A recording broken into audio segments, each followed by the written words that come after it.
it is that time once again. I am declaring us live for the Wednesday night live before lock PGA show, Awesemo.com. Myself, Ben Raza, here with Jason Rouslin. We're getting through it. One FedEx Cup event down, one more to go after this. 70 remain, and we go to the BMW Championship here. A lot to get to tonight. New course, same players, but how are you doing? Are you ready to tackle Olympia Fields? Well, I hope so. I mean, I as we were talking about a little bit before on the show, I had a Chick-fil-A for dinner, so that's really got to put me in the right position with pickles, of course. I mean, people that don't get pickles. I'm a big pickles guy, too. How do you see? I mean, there's just some crazy people that don't like them. But regardless, I'm ready for it. I like the fact that the next 2 weeks we don't have to worry about any waves or really any weather because all the guys are going out at the same time. It's a no cut. We'll talk a little bit about that. But we do have a withdraw to talk about.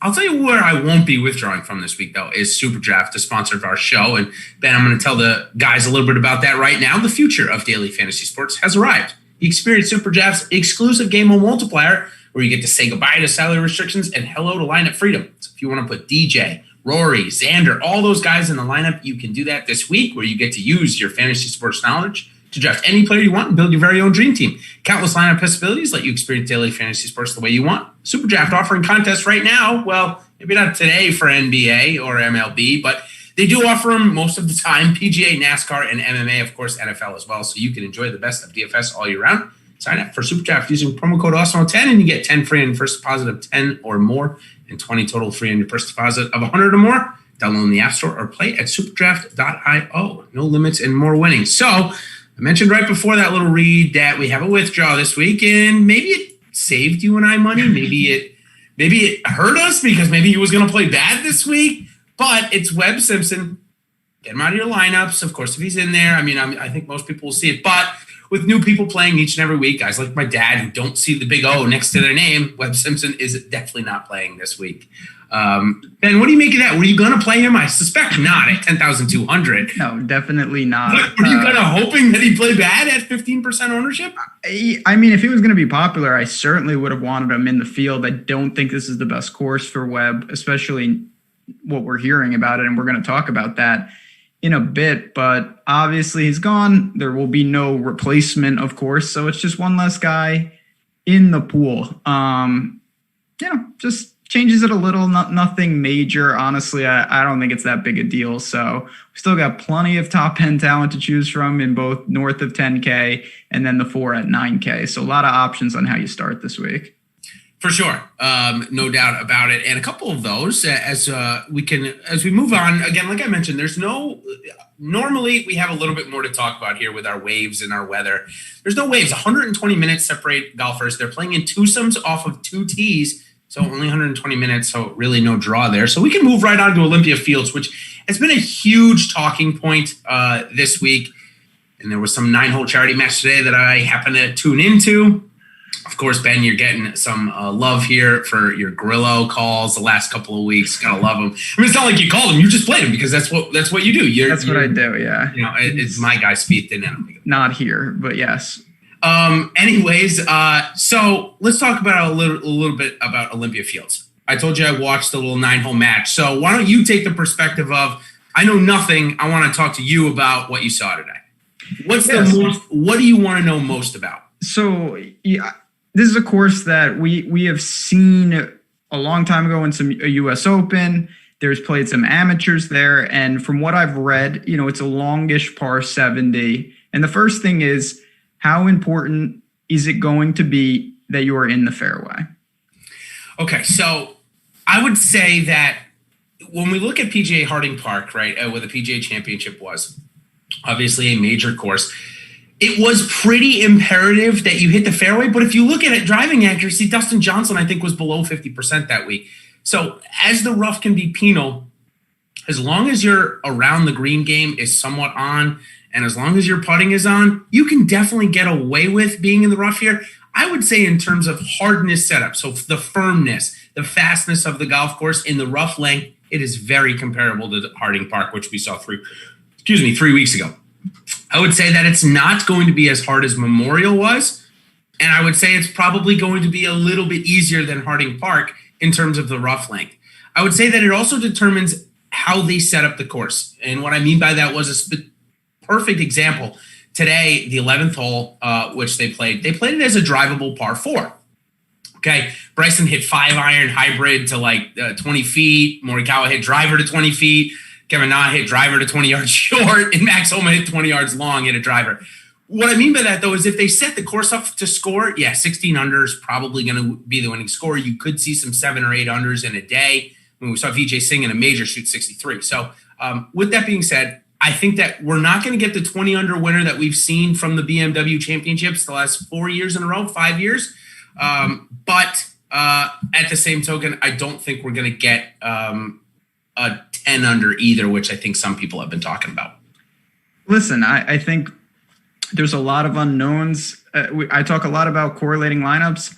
I've talked about this in premium chat. I'm going to build some lineups with the mindset that the winner is 7 under and it's brutal. I'm going to build other lineups that the winner is like 22 under and it's scoreable.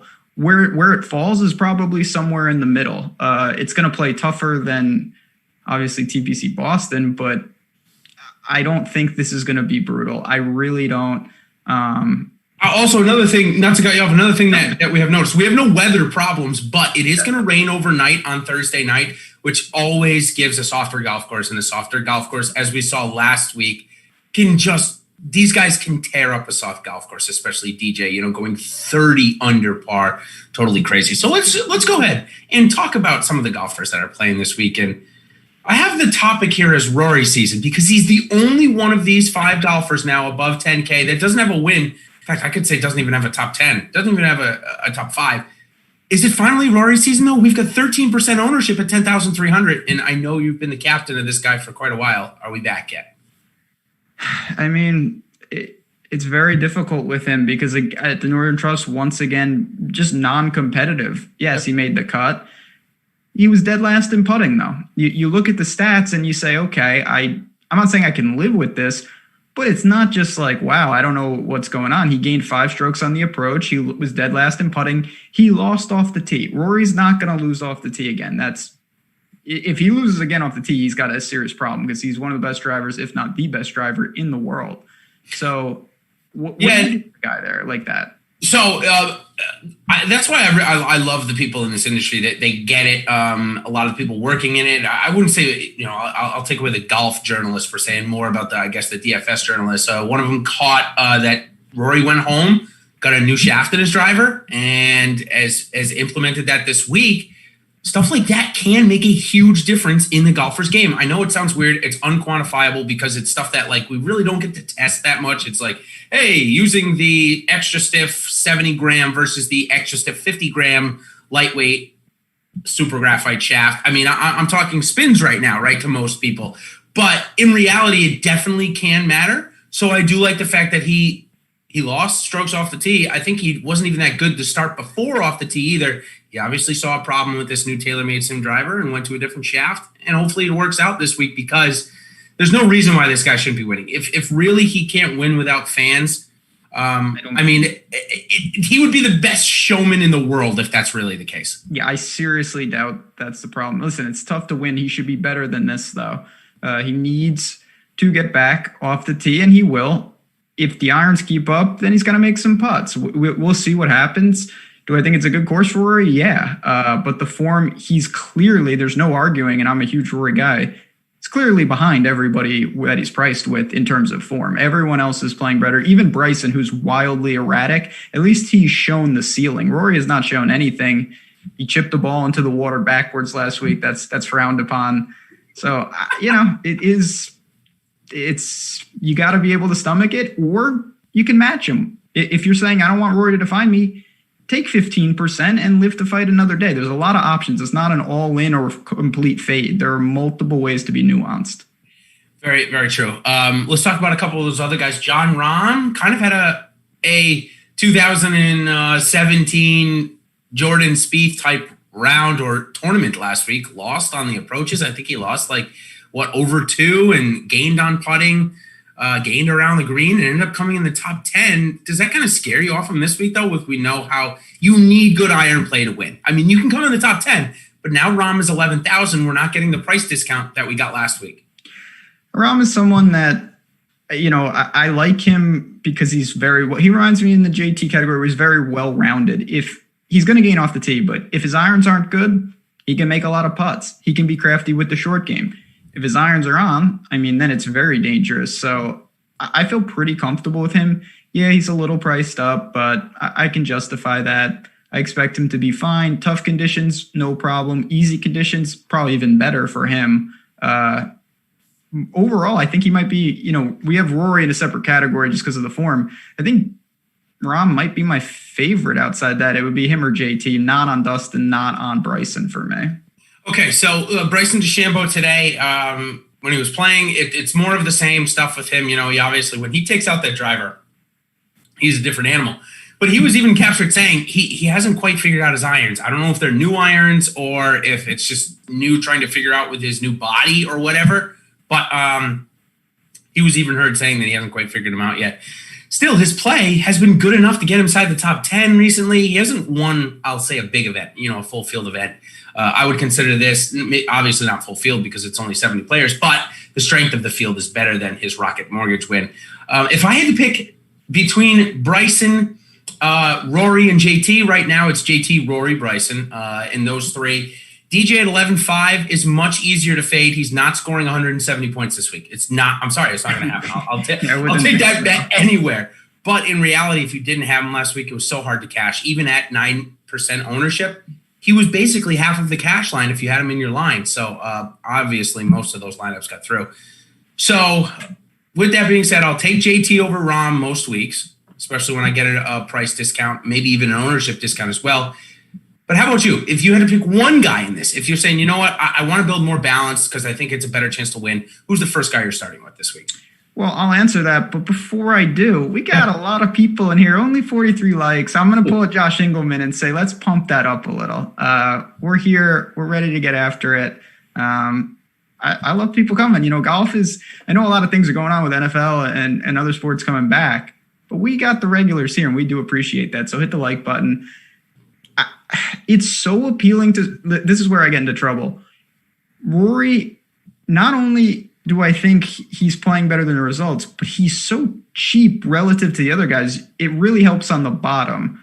I feel most comfortable with Rahm, but I have no problem, absolutely none, starting with Rory. And then you can end in a different range than those other guys. Like your team is more balanced that way if you can stomach Rory as your first man in. Yeah, agree with everything you just said. For my own single entry, I'd probably pick JT first this week if I had to pick anybody. I just think that his game is closer, especially if we have a decent putting week. In my MME builds, I'm taking a more Alex Awesemo Baker's approach. And if you guys follow my Monday show with Jeff Ulrich and Sal Vitri, I go over how Alex does his allocations each and every week, which is basically getting just a little bit overweight to a decent overweight on most of the top guys. I think I don't normally do that. Normally, I just pick and choose my couple. I think this week I'm going to probably play all five.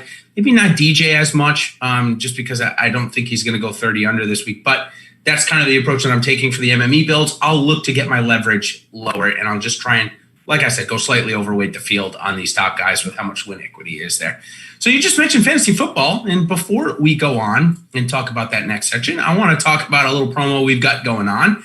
So football is almost here, and we have a great deal for you. Sign up today for an Awesemo Plus NFL Annual Pass for 30% off when you use promo code ROGER at checkout. This gives you access to all of Awesemo's leading player projections, ownership projections, premium content, and more NFL DFS. But wait, there's more. We here at Awesemo are excited to bring you our inaugural season-long fantasy football and best ball draft kit, and you get this free with your NFL Annual Pass using the same tools that have helped Alex Awesemo Baker be the #1 daily fantasy sports player in the world. We've compiled a package that will revolutionize the way you prepare for fantasy football drafts. Our draft kit includes everything you need to prep, including rankings, projections, loads of content from our experts, and of course the Draft Wingman, which will update rankings in real time based on who you have already drafted. And as an added bonus, new members of the FFPC, your pay to play home for season-long fantasy football leagues and contests. You're going to get a $35 credit for an Awesemo draft kit. It's a limited time offer through August 31st. You will get 365 days worth of Awesemo plus NFL and the draft kit, a $280 value for only $175. Sign up by clicking through the Awesemo Plus tab on the Awesemo.com homepage. So as we move on, Ben, good there. Yeah, give you props. That was a nice, very smooth. Yeah, not bad. It's bad. well. I mean, it makes deal, it easy when the product is so good as well. Yeah. That's how I'm using it to do all of my fantasy. I don't know anything about it. I've spent way too much time on golf. If I didn't have these guys, I'd have nothing. So if you're like me and you still love fantasy football, this product is certainly for you. All right, 9.9K is Xander Schauffele. He's getting all the web ownership. Does that mean you're fading him, or can we still play him even coming in the highest owned guy of the league? Why? There's no answer. There's nothing I can do with this guy, no matter what. I truly don't love the spot for Xander. His irons have been just bad. They were horrible at the WGC, absolutely horrendous. He lost 6 strokes on the approach. Then he gained flat 0 at the PGA. Then he gained 0.6 last week at the Northern Trust. That's not good. Now, the results are still there because he's driving it great. His short game is unsustainably good, and he makes putts. Yep. I don't really like it. I'm not saying I'm going to full fade, but man, if he's going to take some of the web ownership, to me, pay up, go get one of the elites, or bounce all the way down and take the savings. Yeah, when it first came out this week, I'm like, oh man, Xander's is probably a really good play. He's got 6 top 25 since the restart. He's been pretty consistent. His putting had saved him a couple of weeks. His around the green game has kind of saved him the last 3 weeks. But you're right. His irons have been ice cold since, Muirfield Village, where those were the only 2 weeks that he was good with his irons since the restart. I guess the first week at Chuck Schwab, he was pretty good too. He's going to need those to get better to win this week. And at 20+% ownership, I mean, it's tough for me because the next guy down is Daniel Berger. So you know me, I'm basically a perma-fade Berger. You're on the other end of that. Is it an easy play for you to go right to Berger this week, or is he too expensive for you as well? Yeah, he's too expensive. Berger was someone I truly believed for a while that he had the talent. Not like this though. He is running incredibly hot. He's playing great golf. I'm not taking that away from him, but I mean, you're now saying, okay, is he like a fringe top 5 player in the world with this salary? That would be a no for me. Last 6 events, he's gained 5 strokes putting in 3 of them. That's going to create some big time results, and he's striping it well. Off the tee is never going to be the strongest, but right now he's gaining everywhere. I still think not as good as this price indicates, and it's not like you're getting an ownership discount. He's going to be very popular, as he should be in some ways, but not for me. So PGA was a good week for us to see what Berger can do when he doesn't run like crazy with the putter, and it was a pretty good week. He gained 2.2 strokes total. He was good off the tee, especially when the course is in front of him. I mean, he's expensive this week. Definitely. But at the same time, I think that if you put him against Xander, that's the problem. I guess I really wish I saw a 10% print on Berger this week and a 23 or 25% print on Xander, because I think it would be a good leverage spot for Berger. But the fact that Webb withdrew, that 16% or 15% that Webb was going to go, 10 of it went to Xander and 5 went to Berger. And I just think that makes them really tough to play when you've got Jason Day, who, can you tell me what happened with his irons last week? I know you play him a lot, and so maybe you watched his logs, but what did he lose, like 6 strokes in 2 days? Yeah, that's him and Finau are just in, I don't even know what's going on. He gained 8 strokes on the approach at the PGA, and then he just lost 6.5 at the Northern Trust. So you can chalk that up to an anomaly, or you could say that the party's over for Jason Day. I don't really have a strong take. I don't like Scotty Scheffler right below him. Another guy to me who's priced up. So you have Morikawa just sitting there. You mentioned Harding Park. Do we go right back to him? He was terrible, but understandably after a major win. What do you think? You have certainly a better pulse on him than I do. Yeah, and he did all the talk shows, so he's definitely been busy. or was busy. You know, he was on CNBC, he was on all the other ones. Here's the thing, he's really polished. I mean, even when he does interviews, he really is becoming a really, really big feature, a real superstar in the game this week. So last week, if you watch him, we saw what can happen with a mediocre iron play. And if you look at his strokes gained, it was mediocre. If you watched on Thursday and Friday on the par fives, he was so bad on his approach shots. It looked like he was trying too hard. First day, he was trying to guide it in. The next day, he was trying to hit it too hard. Seemed a little lost. Now, we don't obviously have to worry about a cut. And we saw the last time after a missed cut, he bounced right back, right with that win at the workday right away. So here's the thing. As talented as he is, Ben, at 9,200, do we really expect him to win a lot more soon, one? And two, do we need him to a 9,200? So two definitely different questions here. Also, his odds have gone from 26 to 1 to 17 to 1. So obviously people are liking the value they were at 20 plus to 1. Listen, it's more, there's not that many options in the 9K range. And on SuperDraft, he's just a little too close to the top. I don't love it there at only 1.05. I'd rather just take like JT or Rahm or Rory. But it's an opportunity cost for me because I don't like Xander. I don't like Berger. I'm not in love with Scheffler, and Day is Day. So That's a huge crater. If I don't play anyone in the nines, then I'm literally funneled into one type of build, and I don't like to do that. So I will have some Morikawa. It doesn't scream like this is a great spot, but he has now proven it enough for me that I know I can get away with it, even if I'm not in love with the play. Yep. Let's talk about Scotty Scheffler for a second. I'm actually in. Looking at the stats. Yeah, looking at the stats, it looks really good. We haven't lost off the tee since coming back. We're 8 for 8 off the tee. That's going to really help you here. If Harding Park really does play as a somewhat similar or type course, we know he was in the mix to win there. His putting has been pretty good the last couple of weeks. It was definitely slowing him down right out of the restart. The around the green game, maybe been a little hot, gaining a half a stroke or more in the last 3 events. That probably won't continue. But at 9K, I think he's going to come in right around 10%. So I actually like the leverage spot here a lot. I thought about it. I'm like, would I rather have him at 8,200? Maybe, but I think his ownership would be much higher. So listen, there are guys like that where with glasses. I would rather have certain players overpriced and underowned than obvious chalk where they could blow up. So I get that. For me, it's just Scotty Scheffler is a pretty volatile guy. I think the around the green game is way inflated.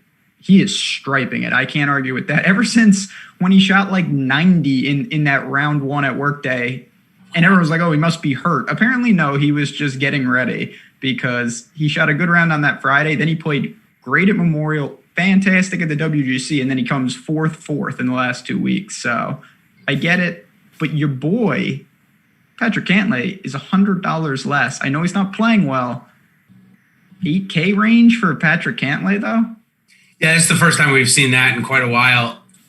If you look at the stats, though, it's really ugly. I mean, granted, he lost, 4 strokes putting in 2 rounds last week, but we haven't gained more than a stroke in any statistical category except for putting at the Travelers, and that's not like him. I mean, you go back every start that he has, except for maybe one, he gains at least a stroke somewhere, whether it's around the green or on the approach or off the tee. And it's been a real struggle. The putting has not been that great. Even at PGA, it wasn't that great. Although he did play, I think it was a stretch of like 38 or 39 holes of bogey-free golf. So maybe he's not that far behind, but he's not scoring. I'm nervous about where his game is at. I'm still going to play him because he's one of my favorites, and at 8,900 with his lowest ownership since the restart, not as high as we've the lowest salary and lowest ownership. It means I got to play him and I got to stick with my guy, but I definitely have some apprehensions about him. That's for sure. Listen, I'm going to put him in the bucket that I also don't think it's as bad as the results. He's clearly not on the top of his game, particularly with the irons. But I don't see anything where I'm just like, wow, he is broken in this area and he needs to fix that. He's just kind of not doing much. So I think that I can go pretty balanced with a lot of these guys in that range, starting with Cantlay. And as Chad is talking about, listen, this is a topic that gets brought up every time there's a non-cut. Yes, you want pure scoring. Yes, you're going to get 72 holes. But if your guy sucks, getting 36 extra holes doesn't help you at all. So yes, you can outscore and you can move up on the weekend Tom Lewis style. But I treat it kind of the same. Maybe I embrace a little more variance, but if the course is tough, that will be negated. And I will go right back to the guys that are maybe not interesting, but can grind out good rounds. That's also key with that and with that kind of we know all four golfers. We know all 6 of our golfers are going to play all 4 rounds. That's what I was trying to say, barring anything weird or crazy. And I mean, granted, we saw crazy today happen. I don't suspect there to be any withdrawals due to what's going on for golf. I of course could be proven wrong, but the golf world has kind of taken the stance that they don't really get involved with this stuff, which is, not for Ben and I to certainly discuss. It's not our decision. We're just here talking about what's going to happen. And with that being said, positional points become key because on a course like this, Olympia Fields, there aren't going to be many scoring holes that other people aren't scoring on as well, right? So the birdie differential or eagle differential for that matter is not going to be as drastic as something like it was last week where there were a ton of holes playing so much easier than normal. With that being said, positional points are going to be important. Grinding out rounds, like you said, is definitely going to be key. So while low scoring could be important, somebody like Joel Damon, we'll get to that later on, who we know can light it up. Maybe those are guys we might want to take a look at, but we still need them to get inside the top 25. Again, we'll get into that in a little bit. So a couple of more guys.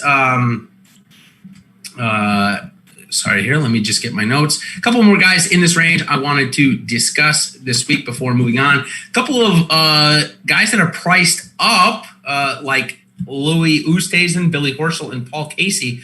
All of them are going to be under 10% owned this week. Are you interested in all of them, any of them, or none of them? Not Billy Horschel. Oosty, listen, he gained a bunch of strokes putting last week. He showed a little flash.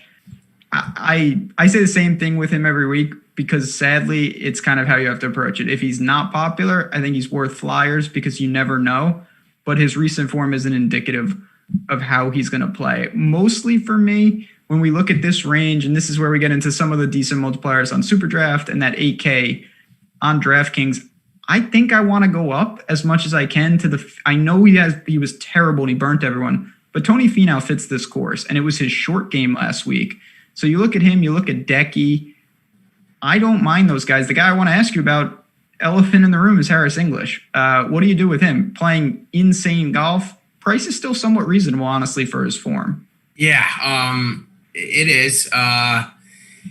He's got to East Lake already, though. And obviously with it being a net event for my golfers, they know what net event means out there, where everybody starts at a staggered score. I don't know. I mean, his form is so good. And granted, he's a really good player, but I've faded him every week, Ben. I haven't played him yet, so I can't imagine I'm going to get on here at plus 8,000. I just don't think I can do it. How about you? Can you? I may have a little, just because unlike Berger, if Harris English comes in like 23rd, it may not be ideal, but you're not cooked. There's a lot more room for him to have a middling performance.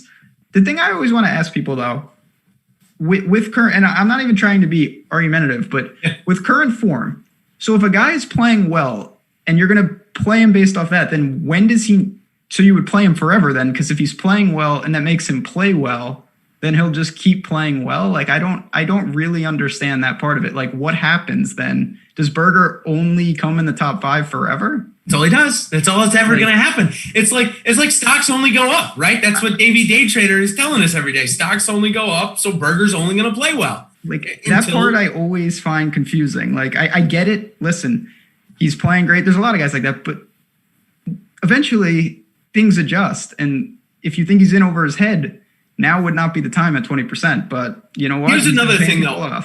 Yeah, here's another thing, though, about Berger that maybe is a little lost.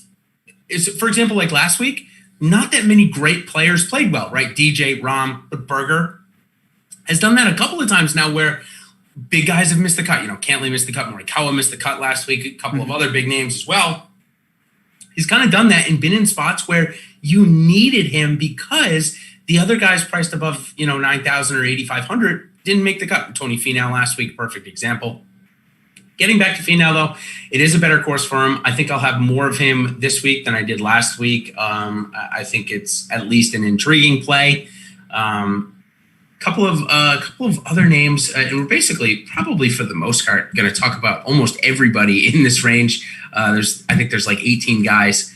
Actually, I think we covered anybody. Paul Casey. Actually, somebody just asked us in the chat. They said Paul Casey is kind of your more non-aggressive player, and he plots his way around the course. That's why he came second at Harding Park. Does it set up for something like Casey or more for scorers? My answer was it depends on how they set up the course, but Paul Casey's probably going to be fine, but I don't love him this week. No, he's putting really well, which is very atypical. Yeah.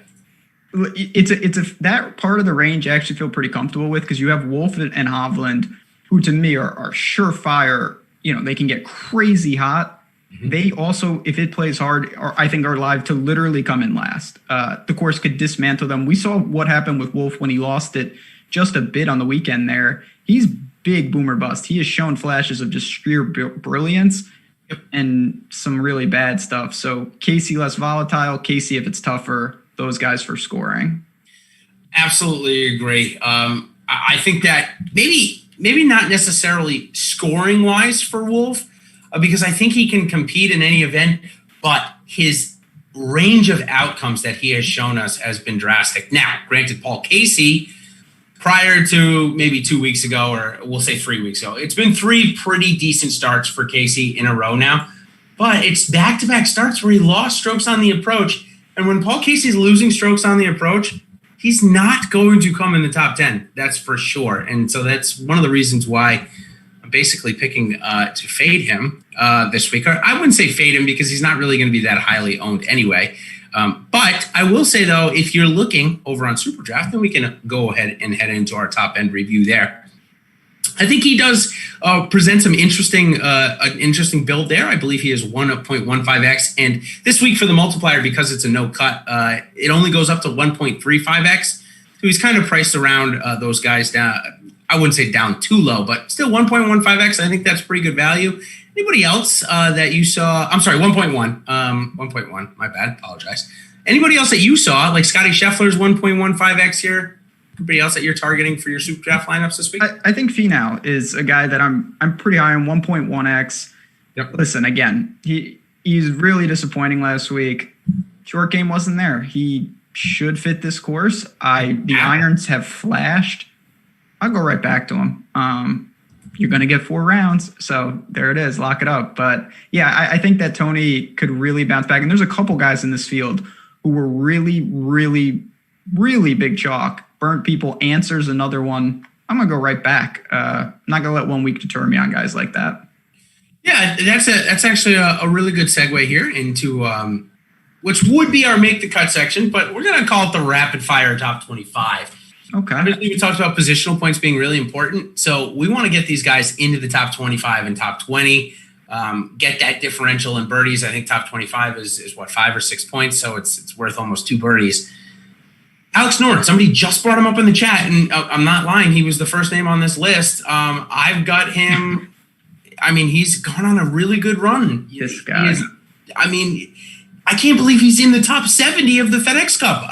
The guy was fighting for 125, but here he is, top 25 this week. I got a yes on him. He's really tough to gauge because Alex Noren is running beyond pure with the short game and the putter. Yeah. Alex Noren also is a world-class short game and putter. So it's not that fluky, but he gained 9.3 strokes around the green in putting last week. He gained 7.1 at the PGA, and he gained 7 strokes putting at the 3M. Yikes. It's insane. But he can do that. He is the type of guy who is in that mold of Spieth and others that we have seen do it in atypical ways. 3 straight starts now, you just mentioned. I mean, it is running like crazy. A little nervous that could end, but At 7,900, less than 10% ownership, I think I'm definitely at least interested. I'll say his Ryder Cup teammate, not his countrymate, Ryder Cup teammate, Matt Fitzpatrick, man, he was so bad on Thursday. I was able to smash the Tiger Woods versus Matt Fitzpatrick matchup pretty easily, but a really good bounce back day. I mean, he had a chance to make the cut, believe it or not. He shot 6 over, and I think he was maybe even 6 under at one point on Friday. His irons look back. He's a great putter. Is he top 25 this week, or is the form done for Fitzpatrick for a little while? So he's another one. Good putter, but nobody's that good a putter. He had gained 10 strokes putting. Last week he did not, and we saw the results.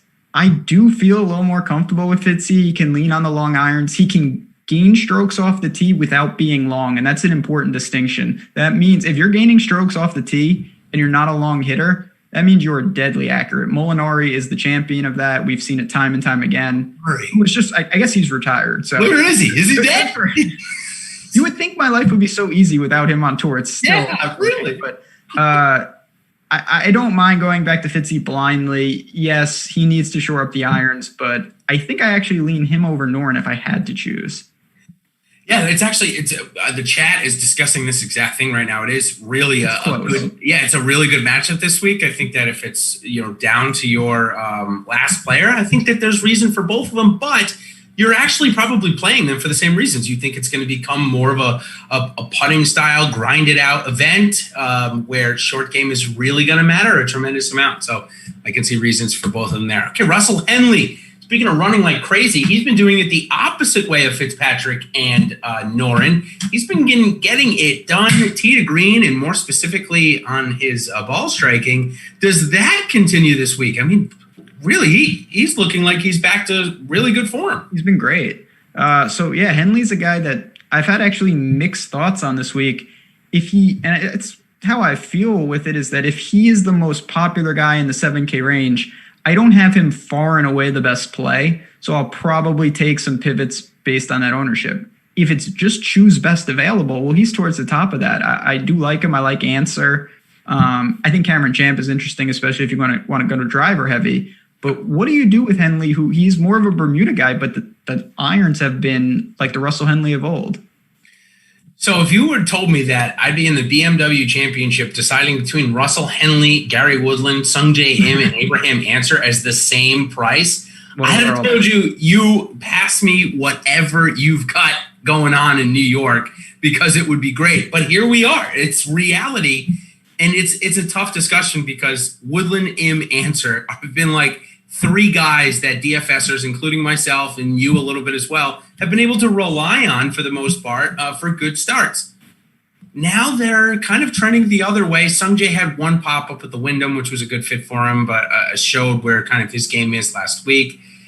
Yeah, man, this is a really tough one for me. I think as much as I like to lean namesake, I think I'm leaning Henley if I had a choice between one of these 4 guys for my last spot in the lineup. And if you're stacking 2 up top, let's say you're getting a 10 plus and a 9 plus, you're going to end up in this range. So I think for me, I'll say like 3 out of 10 will be Henley, and then 7 out of 10 will be mixed in with the other 3 guys. So it'll be a little bit more overweight, but not much more. Yeah. Listen, Henley's someone, if he was super popular, I think it would be a really nice fade. This is a guy that has shown it's not, there's no safety with him, and off Bermuda, I could see some bad performances. But if you're choosing pseudo best available, he should be in the player pool. He will be in mine in that regard. And then I will roll the dice on guys who haven't shown a lot of form, like Woodland, like Answer in some spots, because I think long-term they are better players. Yeah, I think so too. Next batch of guys, Ryan Palmer. Does he top 25 this week? This guy's been on an insane run. Helped a buddy of mine, Matt Smith, win the 555 last week. Yeah, great little pick by him there to get Ryan Palmer like 4% owned and had a great week.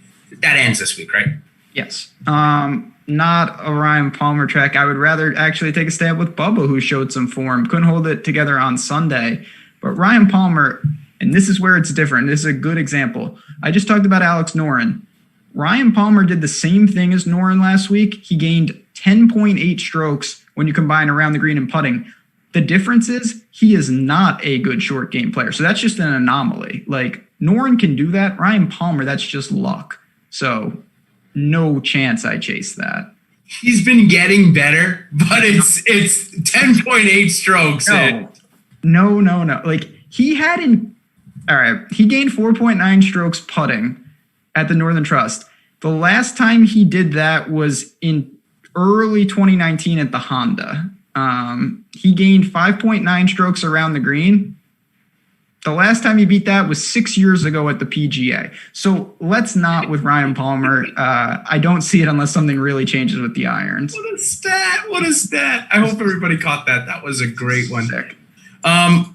Two guys that I'm interested in, although the ownership I didn't think was even going to come close to 10%, and now I just saw chat mentioned that it looks like he's getting close to it, is Matt Kuchar. And Kuchar had been relying on his putter. He broke out of it at last week for at least one round where he gained over 3 strokes on the approach. Now, he ended up only gaining like 1.6 for the week, so obviously he lost. He obviously lost 1.4 the other 3 rounds, but at least it was one good round. Are you willing to buy? I am willing to buy here. I think at 7,400 on this type of field, I think he's a pretty solid play. I liked that I saw the irons come back, but it was more boom or bust than it was a consistently good week. Yeah, listen, Kuchar showed a little form here. He's starting to round back into like reliable. He gained across the board, which I think he's fine. I will say that I do have a little interest in Cameron Smith as I don't know how popular it will be. I would doubt very, but he gained 6.5 with the irons. He can deal with adverse conditions. 1.2x on SuperDraft is not where I wanted him, but at 7,300, I don't mind the spot there if you want to be different. Yeah, Cam Smith was a guy that, as you know, I played in Sony. I hit him on the Sony. He's a guy that can get really, really streaky with the short game. So when I see the approaches coming in back-to-back weeks, I mean, you got to love it, right? I mean, you've got to maybe not love it, but you got to like it at least to the point where he's playable. So for me, Cam Smith, let's stick on the Cam train for a little bit. You mentioned Cam Champ, driver heavy. We saw how good he drove the ball at Harding Park. When the course is in front of him, man, he's elite off the tee. Missed the cut last week on the number. He really burned me. He was my 60% play in the $5 contest last week. I don't know that I'll have 60% of him again, but I like him just as much as I did last week. Is there any reason for me not to? No, listen, I think this is a guy that, of course, there's going to be some situations if the course plays certain ways he could really struggle, especially if he's not making putts. But he can take care of these long par 4s. He has shown the combination that is, I really think, made a impression on tour this year with him and Bryson. Drive the ball good and make putts. Your irons don't have to be great. If you're hitting short irons and you hit it to 20 feet and you make the putt, that's a formula that'll work. So Cam Champ has done that, and I don't see any reason he can't do it again here. Yeah, and it was the putting that held him back last week. I mean, he missed so many inside of 15 feet, obviously, because he was in so many lineups for me. I was watching every shot because that's what I do, and I'm a nut job. I don't know if you do that too, Ben. But one guy that I forgot to mention, because you and I were both on him last week, and he played all right. He was, kind of middling, then had a really good Sunday. He needs a top 5 to get into East Lake, and I'm talking about Tiger Woods. Again, we're a little past that. I apologize. I forgot to bring him up. But are you in on him for the second straight week? I am. I think I missed. Yeah, I don't mind it. Again, I think Tiger's more suited to grind out rounds. Like, I'm not going to say he's not going to make big numbers, but if there's one guy that I know can not overreact to an early double or a bet, like, it's Tiger. He always starts slow. He can work his way around and get in the clubhouse with 69, 68, even when he doesn't have it. So I'm not like jamming him by any stretch, but he is in that upper 8s that I am hitting pretty heavily. Yeah, I'm not gonna lie. I like Tiger. Here's the thing. I don't think he's ever going to give up. And even if you look at the PGA Championship, the finish wasn't good, but he still put up 71 DraftKings points. So he's still scoring. Or 61, 71 last week. On Tiger. Yeah, I think that he's going to be fine here. I think he gets into the top 25. He wasn't in this category, but since we're talking in this category, I do think he gets in the top 25, something he hasn't done yet in his first 3 starts. I think he at least has a an attempt on Sunday to get to Eastlake. I don't know that he's going to win this golf tournament, but I think he'll have an attempt. And I think I saw earlier in the chat has mentioned he needs a solo sixth to have a shot and a solo fourth to get it without having other things happen. So he needs a lot to happen, not going to lie. Okay, so let's talk about two guys that rarely miss fairways and would be in play this week, and it's Brendan Todd and Kevin Na. Do either of them come in the top 25, and are you playing either of them? No, but I'll say this. There are situations where I'd play them both together, and I would retailer my player pool for certain lineups and throw like Kisner and those type of guys in. I don't really think that's the build this week. But if you're going to do it, I honestly think you might as well play them together because they have a skill set that really correlates. Yeah, they certainly do. You know, my strategy with Kevin Na has been play him in regular events, don't play him in no-cut events because these are the ones where a withdraw can really, really hurt you. Somebody in our chat asked earlier, what are the odds we get one withdraw from Day Oosthuizen or Kevin Na before the end of round one? And you're probably at a minus 120 at this point. No, maybe not that. But we have seen those three guys withdraw quite a bit more than the regular golfer. I'm going to say that they play all four rounds, though, this week. Those three Let's guys. hope. I hope Oosty can just, hang in there, make some putts, and we'll see Oosty. Still waiting for that breakthrough win on my boy. Yeah, it'll come. It'll come soon enough. Mark Leishman, I told you on this show last week that when he was playing in that charity match, he looks like he was one swing away from having to go in back surgery. I'm not going to play him. I don't think there's any reason to. I think he could come DFL. What's your thoughts? Same thing? I mean, unlike some of these guys where like Cantlay and we've talked about not playing great, Mark Leishman looks straight broken. I don't see any reason he would turn it around. Pedigree-wise, of course, I would have interest, but I can't get there. His stats are all over the place. And I'm a Leishman guy, but no, I'm not going to reach that. No, I'm out. All right, now I got 4 guys with H's starting their last name. That's why I put them together. I thought it was funny. In fact, you know what? Let's make it 6. I'm giving 7. 7 guys with an H as their last name. 1/10 of the field. Okay. You ready? Adam Hadwin, Mark Hubbard, Mackenzie Hughes, Brian Harmon, Byung-Hyun Ahn, Max Homa. Do any of them get inside the top 25? I think that Hadwin, considering he's one of the only names that I remembered from the list you just rattled off, but I think he has probably the best shot. Crafty putter, can hang in there, grind it. Benny On is a name that, seeing where he's priced, I was interested. No. His stats are really bad lately. So you're just banking on long-term form if you go there. And Mackenzie Hughes is running like God. Absolutely not. Man, he's running crazy good. Now, he was hooked up against Jim Herman last week, and I ended up telling him. And now no books will put Jim Herman up in a matchup anywhere against anybody. I wonder why. I will take anybody in this field a shot and a half over Jim Herman the next 4 rounds. And and they're not giving it to me, but it is what it is. Okay, so any other H's like Harmon? We got Harry Higgs. Higgs. I could have had 8. Yeah, Harry Higgs, throw him in there too. Mark Hubbard, none of those guys in there for you? No, Hubbard, listen, playing good golf, I think he will garner some interest. He's also gained strokes putting in every single event post-restart. I'm not saying, again, listen, does it mean he's going to automatically lose here? No, but that is boosting those results on what I think is pretty artificial. Okay, so your hot take from last week didn't look that bad for a little while. It actually looked like he was Brendan Steele played it right. Yeah, and then he kind of tailed off on the weekend. Are we heading back to him? Man, I'm not going to say no and I'm completely jumping off, but I will say that I liked the spot a little more last week. He gained a little, but then he regressed. Like tee to green, it wasn't actually that outstanding. His around the green was bad. He's been putting well. What about you? Do you have any interest there, or is it kind of stay away? It's kind of stay away. If I went down this far, I ended up finding myself to Tyler Duncan, who seems to be playing okay. His stats are lining up all right. And there was another guy. Hold on, let me just get my notes back up. There's Joel Damon at 6,500 was the other guy that I'm like, Steeler Damon. I think I'm leaning Joel Damon here.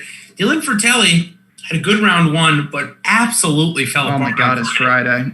Oh, God, it was so bad. Does that scare you off him and say, okay, Dylan Fratelli's ready for a couple weeks off before the U.S. Open here? Probably, but listen, Dylan Fratelli, you're going to play him because when you look at that range, name-wise, I think he might actually just be the best player. He's not playing the best, so that puts him in. I've already mentioned, I think Adam Long and Danny Lee, if you are desperate, are playable. Can they get you in major trouble? Yes, but if you're building a really aggressive line, you can look to those guys. You mentioned Dahmen, who he has shown the ability with the irons to get crazy hot. All right, so if you're going to play Kevin Na, you're going to play Brendan Todd, and you're going to play them in the same lineup, I would suggest this next guy we're going to talk about, you also throw in the same lineup because he's a similar type player. Where he gains his strokes is mainly with his putter, and it's JT Poston. 6,500. Again, I think it's a lineup correlation thing where you say, look, these plotters that putt super well are going to play well because of how the tournament is going to set up. Of course, it could absolutely happen that they have no starts or no finishes similar to each other. But the next guy, and Lalani Plays just brought him up in our chat here, is Kevin Streelman. He's priced at 6,400. Similar to Brendan Steele, though, the tee to green game had been looking fantastic, and we finally got a little bit of a regression last week, but not that much. I mean, approaches was good. The putter went cold, though.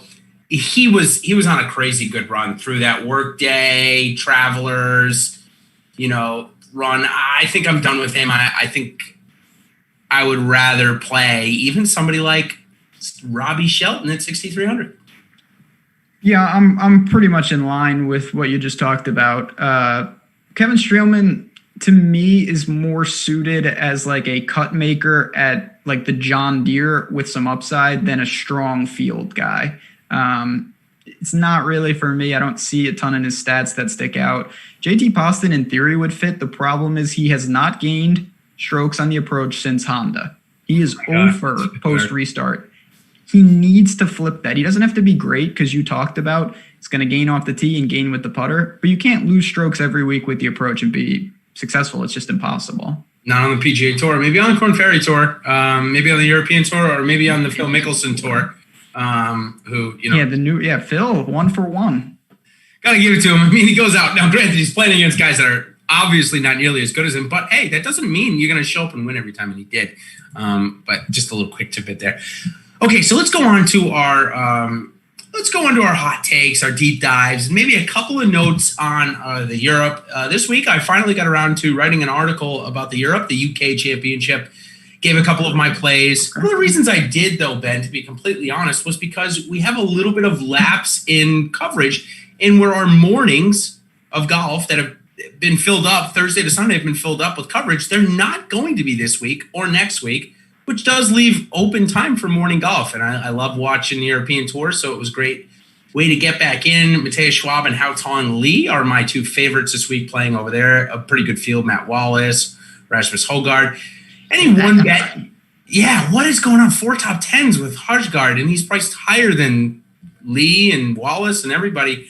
Do you have any bets or any plays that you want to give out quickly for there before we go into our hot takes? Nothing too crazy. There's some decent names up top. You mentioned Wallace, Schwab, Wiesberger is there. I'll say a guy who doesn't play over here a ton, and I actually thought he would, is Andy Sullivan. He's another English guy, just very consistent. He just won the English Championship. Yep. I think he's fine. I will say, though, if you're looking for Europe, this Rasmus Højgaard guy, he could be like the next big thing. I don't know much about him, but he's just unmercifully dominating, and apparently he knows what's going on out of Denmark. Yeah, young kid out of the Challenge Tour has obviously come back. Yeah, 19 years old. What is going on here? 19. And he's a twin, I believe, too, if I'm not mistaken. Some like Matrix twin. Yeah, and they both made the tour too. I don't think I'm mistaken. I know there's another set of twins on the European Tour now too. But in any case, another reason why I want to talk about it too, because the U.S. Open Invitational is coming up in a couple of weeks, or the U.S. Open, whatever you want to call it, the U.S. Invitational, and they are inviting some of these European Tour players to play. So a good way to at least take note of them. Plus, as the PGA Tour winds into their wraparound season, the European Tour will get some better fields over there as well. some of the bigger tournaments for the European Tour. So a good time to get in.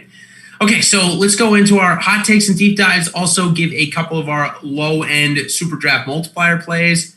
I can tell you right now, Russell Henley at 1.25x is the first name that I clicked there on SuperDraft. I think if you're going to play him, it's a great spot to do so. Another one that might be pretty low owned, Cameron Champ at 1.2x as well. So I'll take your top 2 SuperDraft multiplier plays, and then we'll go into our hot takes.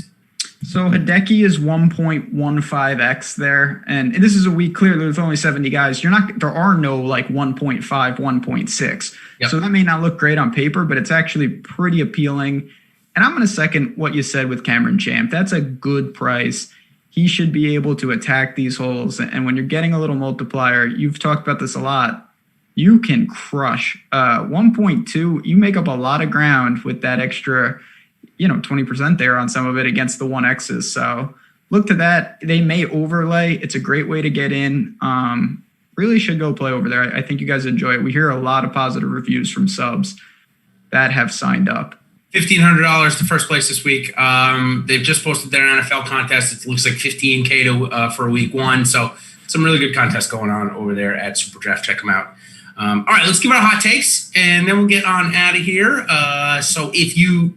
I'm pretty sure, ladies and gentlemen, on our chat that we've covered almost every golfer in the field. But if if you have like a 1v1 you need to ask us about, something like that, now is definitely the time. But I'm going to take 3 guys. Yeah, I'm going to take 3 guys, which is probably not hot take enough, but I'm going to do it anyway. Matt Kuchar and 2 Camerons, Smith and Champ, one of them top 10s this week, and they all top 25. All right, so that makes it a little more hot. All top 25s, one of them top 10s. Yeah, that's good. Because I think I used Cameron Champ last week too, maybe in my hot take. That sounds I think I about did. Right. Top 10 and I lost, so I'm just going back to them. Just press it.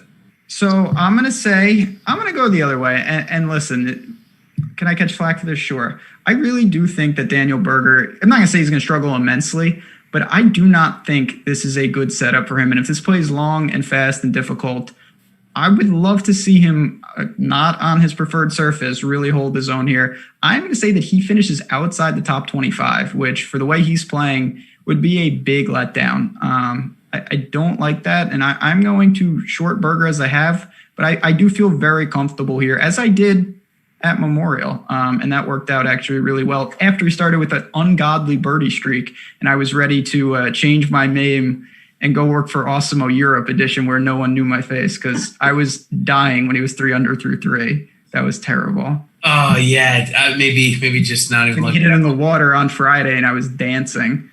So sick. And then Danny Willett destroyed my soul on Sunday. And that's, chat, what we go through with this game. You really did. All right. We got some 2v2s. We got maybe 60 seconds left. So Hovland, Scott, Wolf, rank them for me. Hovland, Scott, or Wolf? Yeah. I think Hovland overall, Scott if it plays difficult, Wolf if it plays easy. Okay, Patrick Reed or Tony Finau? Finau. Okay, I got Finau as well. I got Adam Scott if he's using the broomstick cheating putter. Victor Hovland's putter has looked better, but his irons have come down. So I'll go Scott, Wolf, Hovland there. And I'll go Reed. Like I said, I'll go Finau over Reed. All right, I think that we covered everybody. Did we cover everything from our Slack chat there? Yeah, and listen, the one good thing, this tournament locks at, I believe, noon Eastern. So tomorrow morning, I will be in and out. I know, Jason, you'll be in there. If anything breaks, if for some reason there is a withdrawal or something, we will be in there. We will let you guys know. It's one of the many reasons. We'll leave you with this. Chat, you guys are amazing, and we appreciate you hitting the like button. We appreciate everything. But join the community. We have so much going on inside the ropes, in the paywall. It's a great time. It's not just golf. Of course, baseball, NBA, football, MMA, everything. We'd love to have you, even if it's just for a week or a month. So awesemo.com/join. Get on in there. It's a great time to do it. And on that note, we're going to get on out of here. Thanks again, chat. We love the discussion. Jordan Klein behind the glass, doing the thing. Good luck, and we'll be back next week for the 30 remaining at Eastlake.